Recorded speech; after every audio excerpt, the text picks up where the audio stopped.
Жашыңыз канчада? 31'de. 31 жаштасыз. Siz эмне жабык менен келдиңиз? Давление geldim. Так, канчага чейин көтөрүлөт? 188-80. 180. Так, канча жыл болуп калды? Kızım törөгөндө башталган, kızım азыр 7'ye чыгып калды. Аха. Так, андан чыккан дагы эмне кыйначылык, эмне кыжыраткан организмде? Давлениянын гайморит болуп дем ала албай.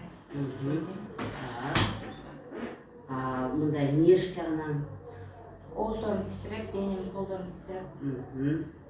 Так, нерсеге катышуу кыжылат болуп, ыйлагыңыз келип, Ооба. ошондой болот белеңиз? Так, бизден мына массаж алып атасыңар, лимфа массаж, висцеральный массаж алып атасыңар. Так, ичегини тазаладык, сүрүп коюп атабыз. Эмнелер кетти? Лечение алып баштагандан 3 күндөн кийин калтырып титирегеним кетти. Мурдум ачылып калды. Так. Ошо давлениям ооруп кетти. Нормал ушул да. Так, ичиңер каччы эле? Акыркы 2 жылдан бери катпай калган, ага чейин катчу. Мурунга чейин канча күн барбай калчу элеңиз? 1 жума 10 күнгө чейин. Оо, демек чегире узарып калды экен, Так, эмнеден кийин 2 жыл мурун эмнеден кийин өзүңөр барып калдыңар? Витамин ичип баштадым, ошондой бар. Так, сууну кандай ичесиз бир күндө? Норма ичкенге аракет кылам, бирок жетпей нормага. Так, сиз кызыңызды тоже өзүңүз менен кошо дарылатып атасыз, Кызыңызда эмне проблемалар бар эле? Кызым биринчи степендеги анемия. Так. Ушу тырмактарын жейт.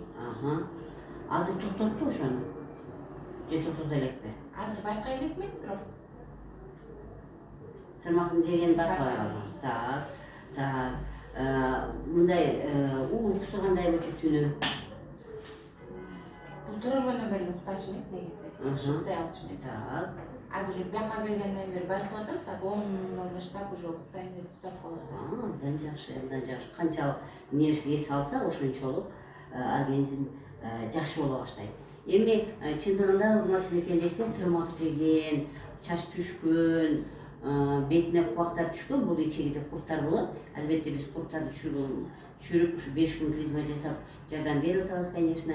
Мындан тышкары массаж кылып атышат, сүрүү кылып атышат, диета отургузуп атабыз. Демек биздин баардык эле курс леченияны кызыңыз кошо алып, өкмөт жакшы натыйжа көрдүк деп айта аласыз, Урматтуу мекендештер, дагы да айтып кетем, альтернативдүү медицинада натуралдык ыкма менен гана организмди восстановить этебиз, ордуна алып келебиз, калыбына кетиребиз. Өзүңүздү сүйүңүз, ден соолугуңуздар чың болсун.